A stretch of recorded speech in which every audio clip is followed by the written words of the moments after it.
which can be used by the judiciary without calling it reasonability. It can be called reasonableness, reasonableness instead of reasonability tomorrow morning, and the whole discussion is anew. Or they can call it um, by any other name, and the whole thing is the same. So that's a bit about the craziness going on. We are doing something that is much more stable, that is than Israeli politics, and that is going back to the Bible.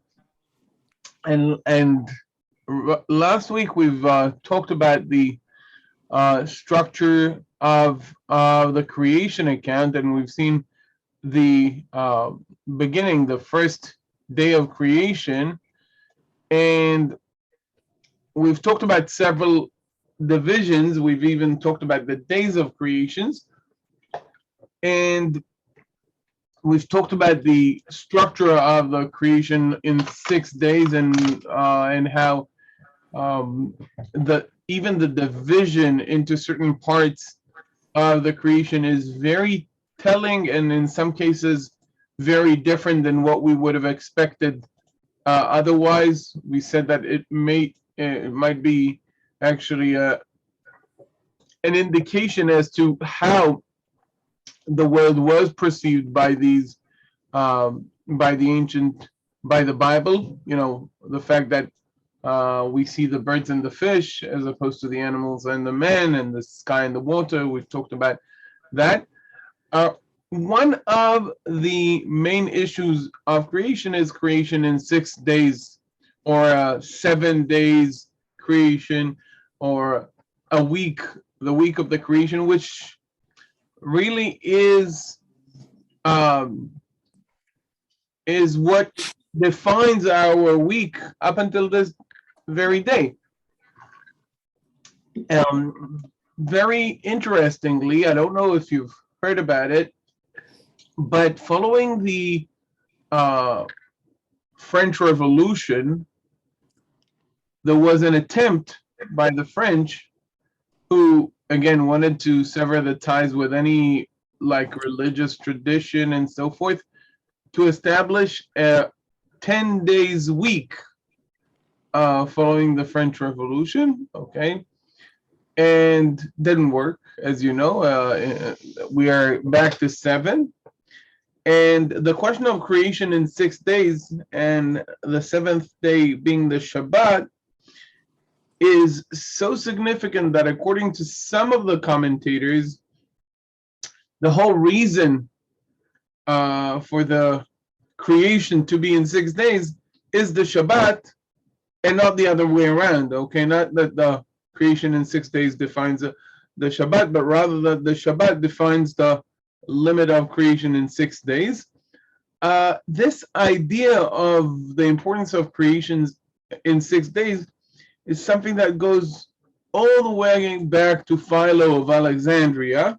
Okay, Philo of Alexandria was a very interesting figure. Okay, he was Jewish philosopher. Okay, who lived, who was a contemporary of Jesus. He was born before Jesus and died after him, but he was one of the first Jewish figures, definitely a Jewish commentator, who tried to explain the Bible and the Jewish tradition according to the Greek philosophy. We have some of his writing were preserved by the church, really, um, because of the allegorical exegesis. Okay, and the fact that he was again talking about matching Hebrew philosophy or Hebrew tradition with Greek philosophy. The whole notion of logos is something that we have in Philo, and Philo has a treatise known as On the Creation. Okay, a treatise on the account of the creation of the world as given by Moses. That's one of the names that is given to it. By the way, he's got like several treatises. He's got on the sacrifice of Cain and Abel and so forth and so on. And Philo is talking about the creation in 6 days. It's a bit. Let's read this and then try to understand what is he saying here and how it is related to the number 6 and its importance. Frank, could you read aloud? It's a little bit long, but it's interesting. Go ahead. And he says that the world was made in 6 days, not because the Creator stood in need of a length of time, for it is natural that God should do everything at once, not merely by uttering a command, but by even thinking of it. Right. Because, okay, so. Just a second before we continue. Note that the question of why do we need 6 days of creation is understood, okay, is formulated by exactly in the same way that we would formulate it by Philo about 2,000 years ago, okay? And let's see his answer. But because the things created required arrangement, and number is akin to arrangement. And of all the numbers, 6 is, by laws of nature, the most productive. Okay, just a second.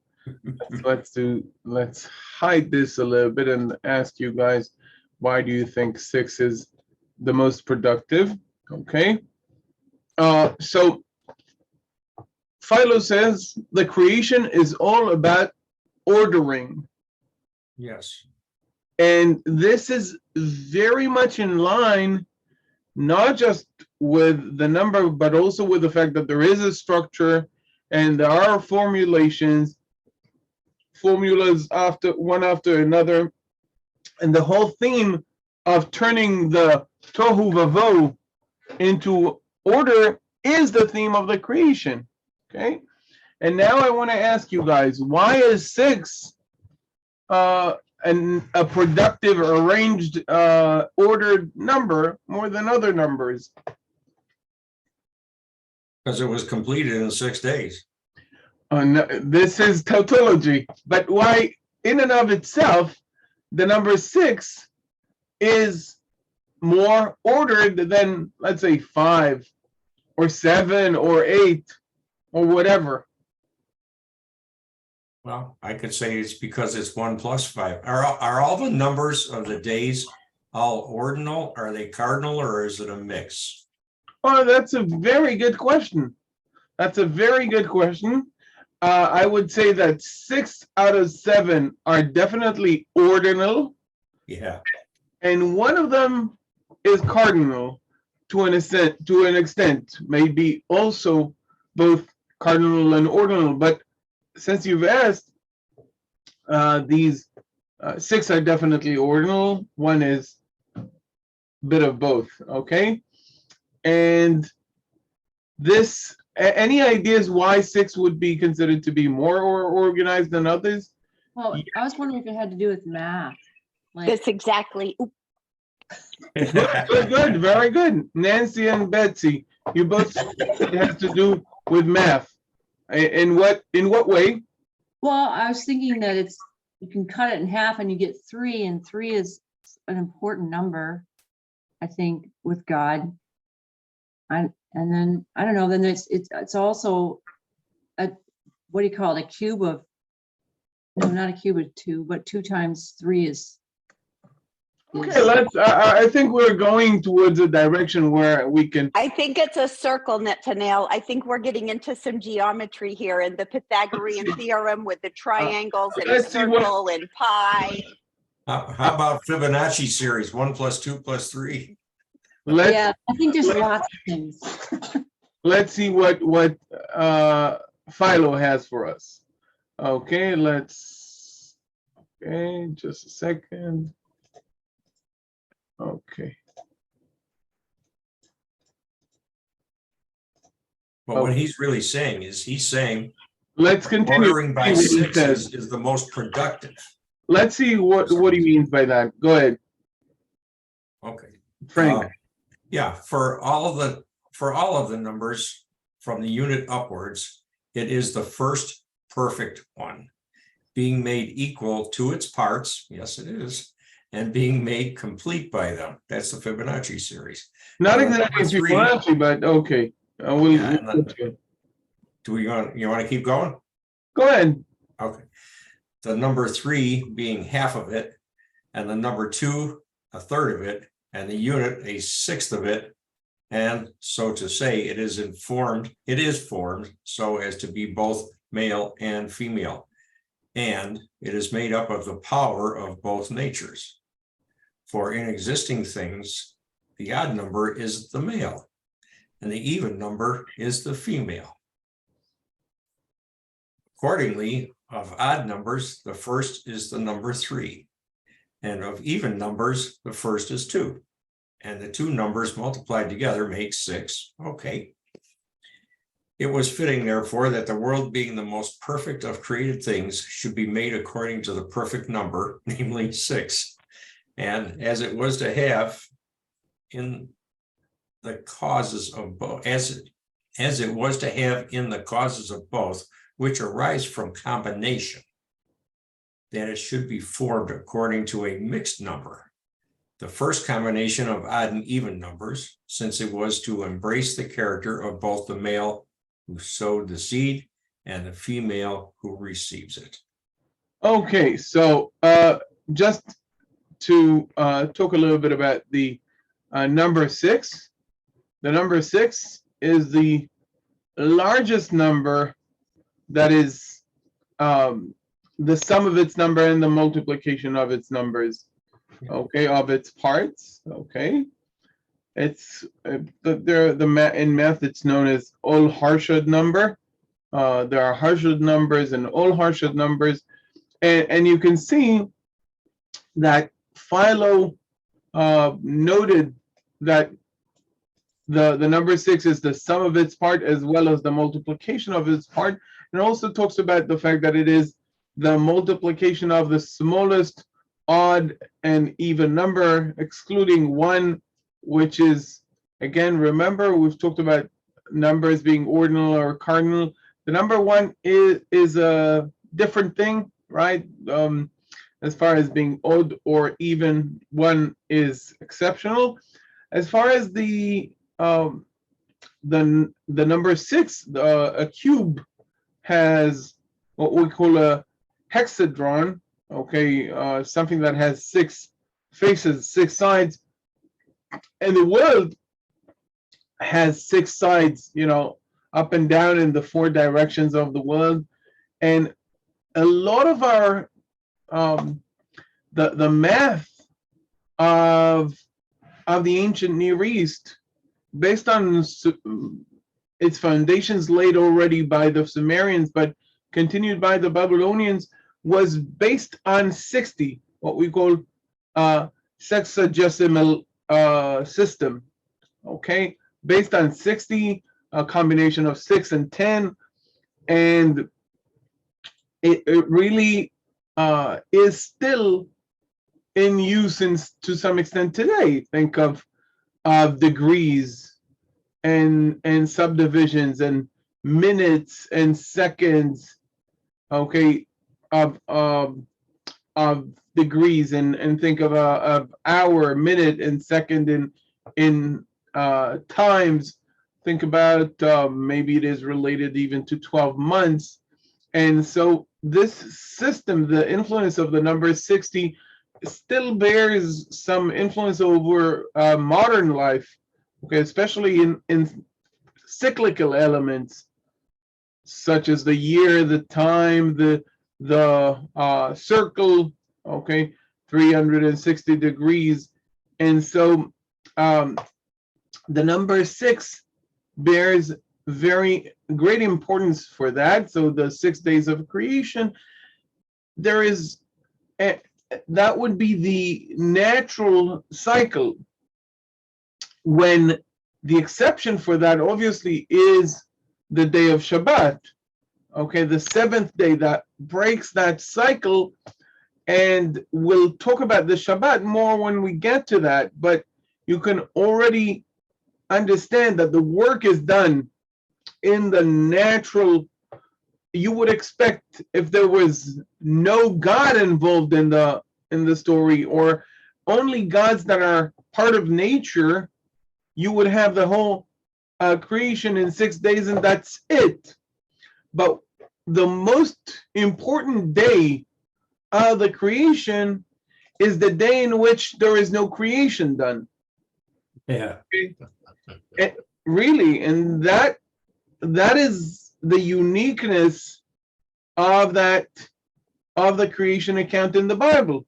Okay, because there is no creation done in the seventh day, and yet it is the most important of all the days, which directs us to understand that the whole creation account, okay, all of these previous 6 days, which you could have understood as related to the nature, are all geared towards the seventh day. There is also a lot in the way the commandment about the Shabbat is formulated in the 10 Commandments to indicate that, okay, and its connection to the description of the day of the Shabbat, but we'll get to that when we get to the Shabbat. I just wanted to say that in the context of the structure of the creation that we started talking about last week.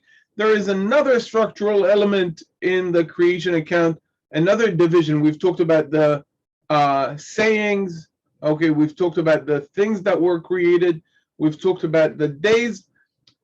We might talk about the use, we'll talk about the use of the word bara and how the verb bara is important in the creation account and in the structural division of the creation account, but we'll do it, I think, alongside the 5th day of creation. Let's go into the 2nd and 3rd days of creation. Again, guys, I know that we are in many aspects kind of rushing through things and not covering everything, but if we cover everything, we're gone. We're doomed. We won't finish. We will maybe talk for 30 weeks about Genesis 1 if we're lucky. Rosenel, yeah, it's like jumping into an empty swimming pool. An empty swimming pool. Okay. Yeah, we got to fill it first. Yeah. So let's see this. Rosalind, can you read aloud this verse? Vayomer Elokim Yehi Rakia B'toch Hamayim V'yehi Mavdil Bein Mayim Lamayim. God said, let there be a dome amid the waters, and let it separate waters from waters. So this, as you know, this is a translation by Everett Fox, and I'm sure you know other translations for the word rakia. Which other translations do you know for the word rakia, guys? Firmament. Firmament. What else? Womb. It's a womb. Womb. Womb, rakia? Yeah. Is that right? I don't know. I don't know it as a translation. In which translation do you have rakia as womb? Oh, I mean, in terms of usage in other places. Oh, no. Rechem is a womb. Oh, okay. Well, same root? No, or no? No. Okay. No, the word rakia is oftentimes translated as a firmament. What is a firmament? Okay, that's right. Firmament is a word that comes from the Latin firmamentum. Okay, now everything is clear, right? No, really, which comes from the Greek in this case, and essentially, even in the Greek, this is not a very common word. Stereuma, okay. Stereuma and firmament has to do with firm, something that is firm, something that is strong, a strong material, perhaps, okay? And you might see also the term expense. Okay, have you seen translations of rakia as expanse, guys? Yes. And it has to do with the root resh kof and ein. Resh kof and ein has a sense of stomping or hitting something, and also shaping a metal into a sheet of metal. We can see that in this verse, okay, when we have the fire pans, the senses of the people who are refuting Moses' authority, okay, when they come and they do the senses test and they die, okay, God tells Moses that this should be done with the senses, okay, and let's read what should be done with the senses and see how it helps us understand the meaning of the word rakia according to this understanding. Lynn, please.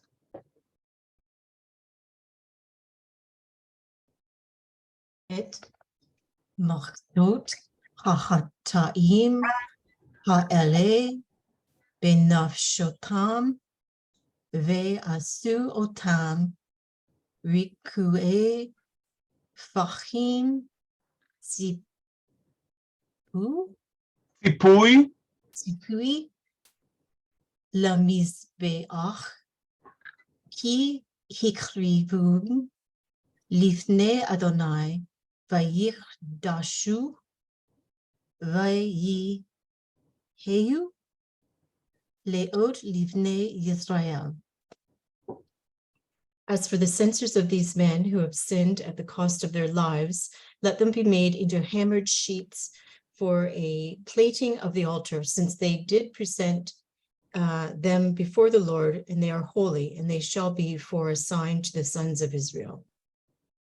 So you can see the term riku'ei fachim tzipui lamizbeach, and you can think of this expanding of these sheets by hammering them and making them some kind of a covering, a plating over the mizbeach, okay, over the altar. In a similar sense, the rakia seems to be some kind of a material that is expanded or hammered as a covering over, or as a separation, as a covering that separates between the waters above and the waters below. What is the rakia, and how come we don't see it?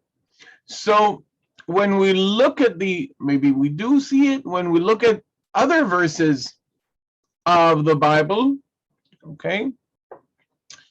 Daniel 12:3, by the way, very important in Jewish or mysticism.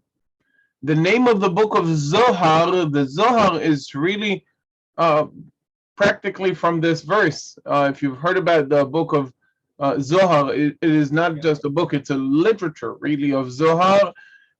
It comes from this verse, and this is a very, very important verse in the Zohar, and the Zohar uses this verse quite often when it talks about like the secret that is only known to those who have insight, okay, and how it transforms them. It uses this verse, very kind of one of the verses that the author of the Zohar loved so much is this verse. Let's see this, and maybe it would teach us a little bit more about that rakia. Elaine, please. והמשכילים, והמשכילים, והמשכילים, With the dot above the left-hand side, so it's an S sound. והמשכילים Yes. בזהירו כזוהר הרקיע ומצדיקי הרכים, Harabim. I'm sorry, הרבים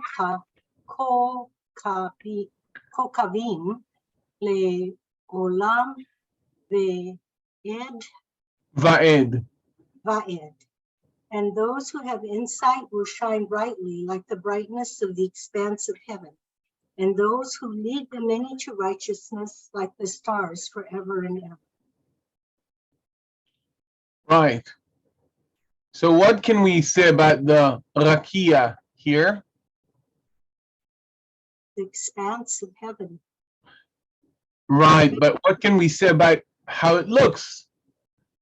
Right? Right, right. So some have suggested that we're talking about something that in the mind of the ancient Hebrews was maybe like glass. And some of the commentators suggested that glass that separates the water above from the water below. And since this dome, this is where the dome comes from here.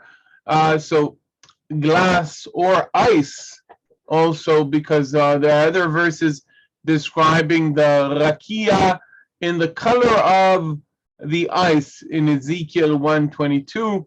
Okay, and so this rakia, which is possibly an expanded sheet of something that is very clear, is separating the water above from the water below. And regardless of exactly what is the rakia, okay, there are other Semitic languages which Syriac, which is a dialect of the Aramaic, which suggests that raka is like the root here has the sense of when coagulation. Okay, so that's in Syriac, but the point is that the rakia is inside the water and it separates between water and water. Note the grammar here. We have, let's look at the form mavdil. Nancy, what can you tell us about the word mavdil?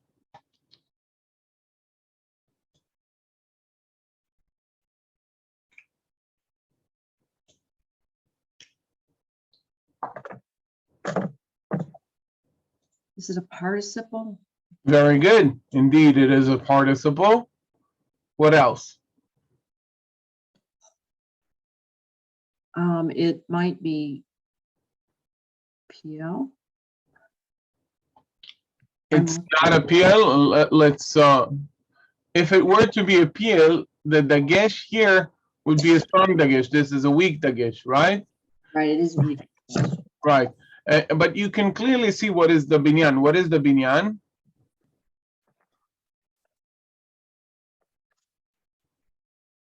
I can't clearly see it at the moment. I think you can. Let's look at it. You have the chirik yod here and the patach here.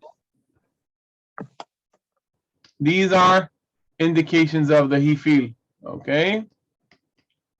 The hifil participle. You are right about that. Masculine singular, right? Well, this is part of why we're reviewing everything. It's all right. I And- appreciate it so much. And note the combination of vihi mavdil. Okay, let it be separating. Okay, in a sense that we're not talking about something that is one time, but it is describing this constant function. Okay, that's vihim of the let it separate between the two, and you can see how it's not vayavdel, okay, which we've seen earlier, but there is something that is put here to serve as a constant division between the water above and the water below. Okay, vihi mavdil ben maim lamaim. Okay, let's see the next verse. Yes, Frank? On this word, being a he-fil, it's causative form, right? So can we just say that, this is causing the separation, whatever it is, I don't think, I think that, in that sense? okay. First of all, we kind of, the he feel oftentimes is causative. It's not always causative. Okay. This verb is always in the he feel. Okay. It doesn't, I don't think we have it anywhere in the kal. Maybe we have it in the kal, but it's not very common. Okay. I don't want to say off the top of my head that there is no kal occurrences in the Bible for this root, but the separation has a sense of or distinguishing has a sense of something that you do to something else, even if you don't actually separate it. Okay, distinguish, okay, or separate. You create a difference. Okay, Okay. and in Yeah. that sense, it is kind of causative in nature. Okay, and even when you separate yourself, you do it with a nifal. You don't do it with a kal in biblical Hebrew. So that's the separate or distinguish, in this case, separate physically between water and water, between the water above and the water below. And let's see the action.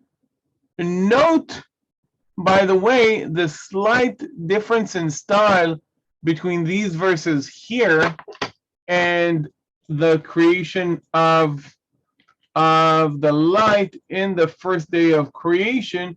Here I think there is the first verse that we've just seen, verse 6, is very much like verse 3, Vayomer Elohim Yehi Or, Yehi Rakia, Betoch HaMayim, Vihi Mavdil Ben Mayim LeMayim. And if we were to have something exactly like verse 3, we could have had Vayhi Chen, but rather, interestingly, we're moving to describe God as actually doing it, as opposed to the creation of the light, where God said and it happened. Here we have a combination of the saying with the action. Now, this is very interesting in the overall context of the creation. To what extent do we make the actions, or do we read the creation account as similar to the actions which are undertaken by people, by humans? And to what extent do we distinguish God as completely different? And each of these poles bears significance. So yes, first day of creation, we've talked about Vayomer Elohim Yehi Or, Vayhi Or. That's the farthest you can go from man-like actions. But here we already see kind of a more similar tone to how people would do things. Obviously, none of us can make the heavens, but it could have been created just by saying. And here we see something different a little bit. Let's see verse 7. John.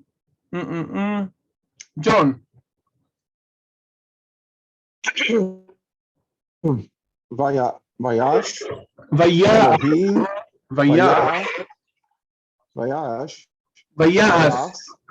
Vayas, yes. Yeah. Elohim et Parakia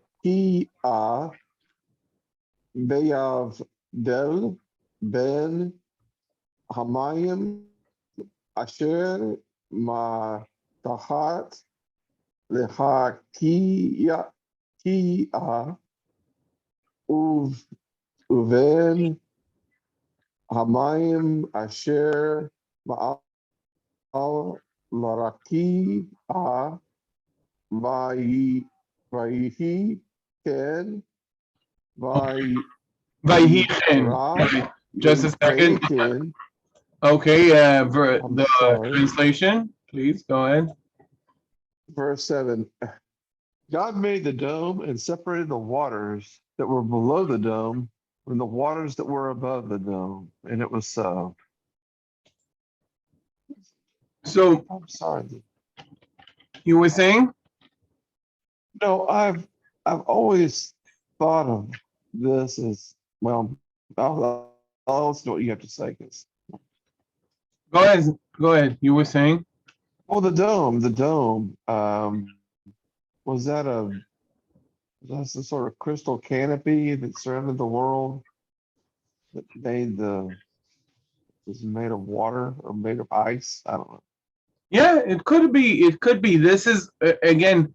Uh, I think that we've kind of talked about it in the past as to how do we view this question? Are we addressing it scientifically? I seriously doubt that that again, at least that's not my tradition.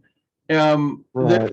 The discussion is more symbolically, which does not deny the tradition, but symbolically, what does it mean? Where is the focus of the text?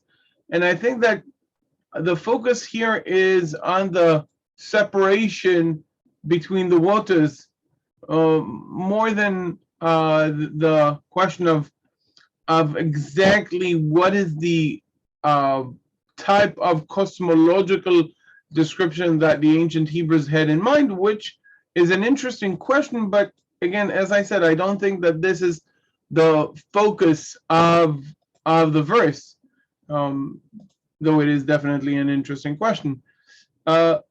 Let's see. Yeah, I've always understood the dome to be crystallized canopy that surrounded the world. That there was no rain on the earth. All the water came from the ground, and Right.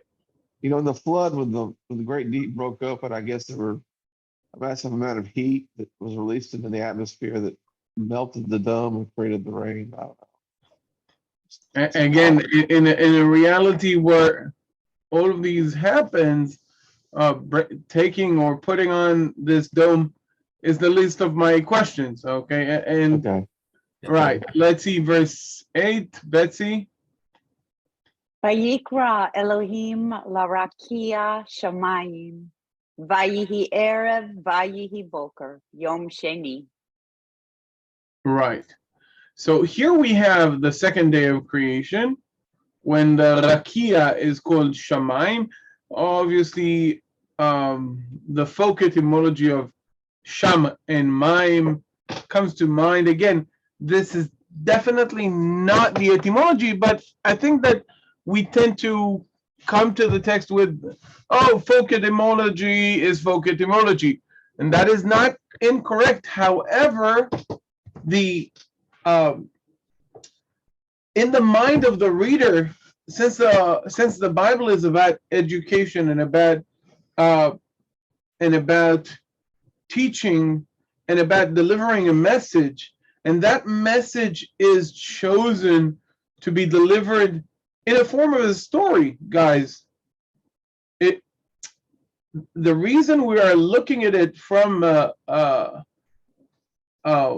analyzing what the story has in it is because it was chosen to be delivered in the form of a story. Now, to the reader or to the listener of that story, even if not according to the proper etymology, if we suspect that it triggered in his mind certain triggers by either by sound or by connotation or by context, we should definitely at least consider that that elements, even if they are not proper historical legitimate etymology, and so the word shamayim does echo in the mind of definitely the late antiquity reader, the concept of mayim, water, and it could echo in the mind of the earlier listener also the notion of shamayim. There are water there, so that's vayas Elohim et rakia. We've talked about the creation of the rakia. Note what is missing here. What is missing here is the words ki tov that we've seen earlier, and the reason is obvious. What's the reason there is no ki tov here? It wasn't good for heaven and earth to be separated. Oh, that's a very nice idea. Okay, very good, very nice idea. I think that simply, remember what we said, the work was not yet done, because if the work is about setting the water in their respective places, that work will not be completed until the third day. So there is a tension between the setting of the skies, or the limiting the separation between the waters above and the water below, and that will only be completed when the waters will have their defined places. Yes, Rose.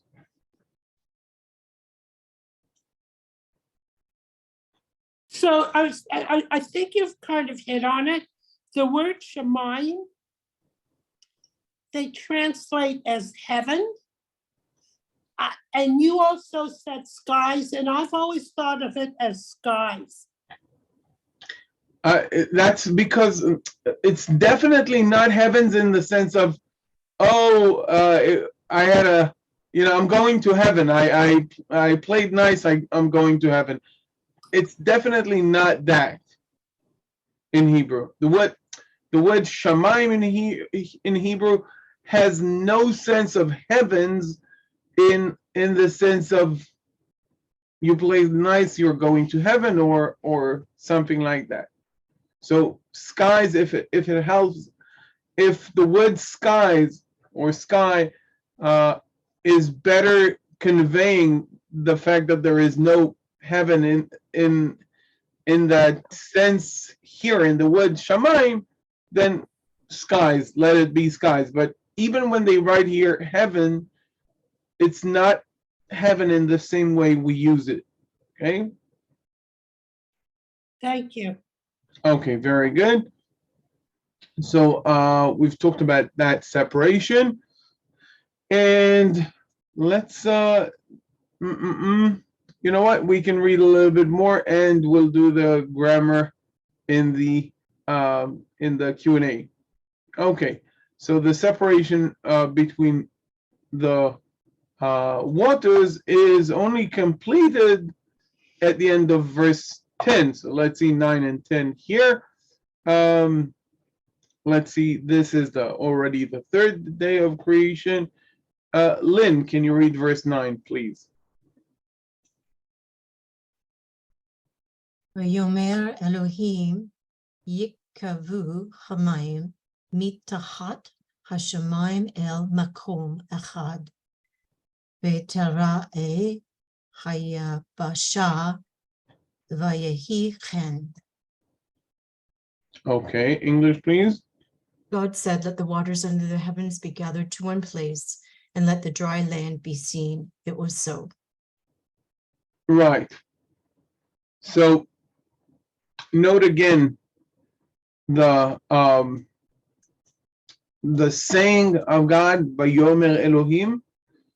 So we have more than one saying, but we had the saying of the Vayomer Elohim Yehi Rakia in verse 6, and then we have Vayomer Elohim Yikavu Hamayim Mitachat Hashamayim, because there are two reservoirs of water. One of them is above the rakia, and we've seen it before, and now it is separate. Now we're dealing with a concentration of the water under the rakia. Okay. So we have that declarative Vayomer Elohim that we've seen before.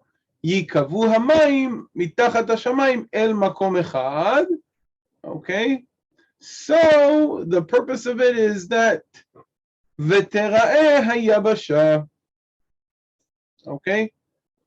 So the yabasha can be viewed. Okay. Vetera'eh, exactly like yikavu, they are both jussive.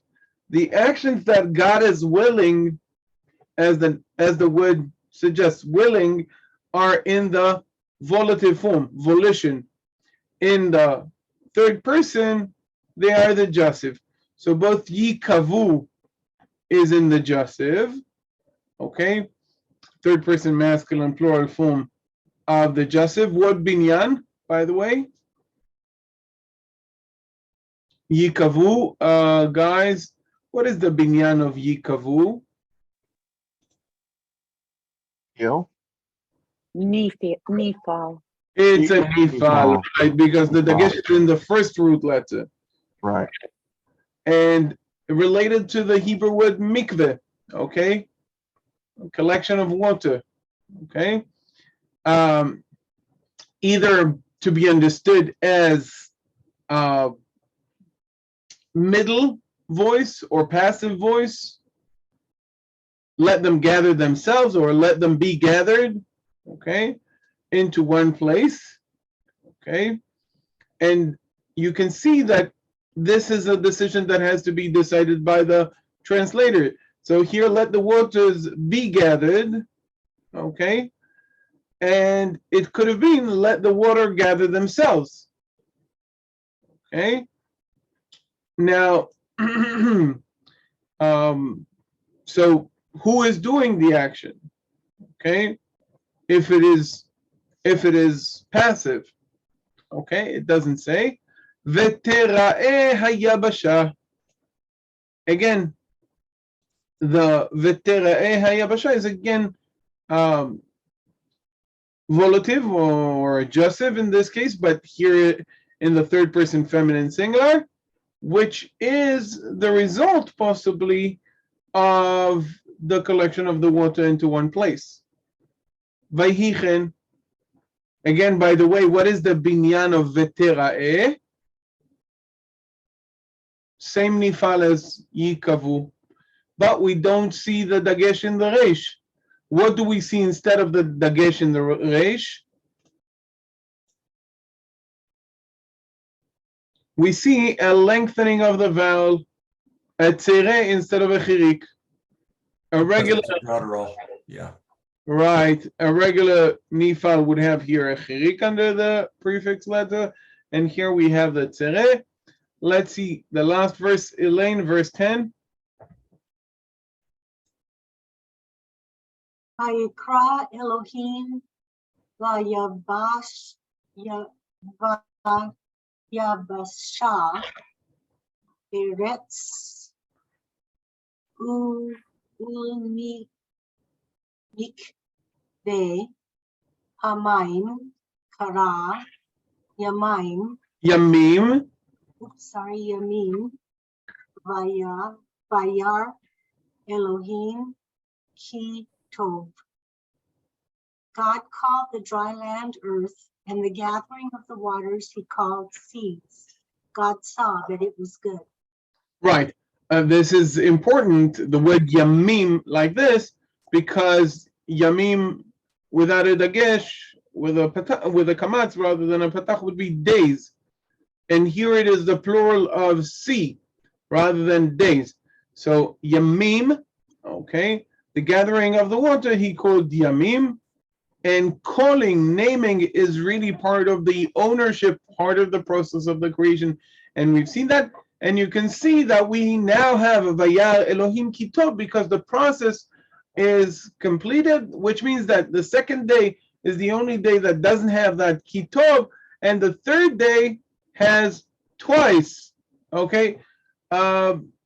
and it is known, the third day, Pa'amayim Kitov, twice Kitov, still very considered to be somewhat, when you want to talk about the importance of something happening on Tuesday, you talk about the fact that it was twice mentioned Kitov in that day, and that is my birthday. I say to, whenever someone has a birthday, I tell him, oh, I have a birthday this week as well, because I was born on Tuesday. So Tuesday is my birthday. So I celebrate a birthday every week on Tuesday, and it's a day in which twice Kitov was said. So every time my kids have a friend who has a birthday or something, I say, oh, I have a birthday this week as well. And that is the completion of what starts in the second day. So the separation starts by separating, but it's not completed until both the water above and the water below has their own designated place. And we'll reconvene in 5. We'll do the grammar. We'll talk about the use of the nominative case in Hebrew. And I'll see you in 5, guys. Bye-bye, guys. Right. Bye. I thank you.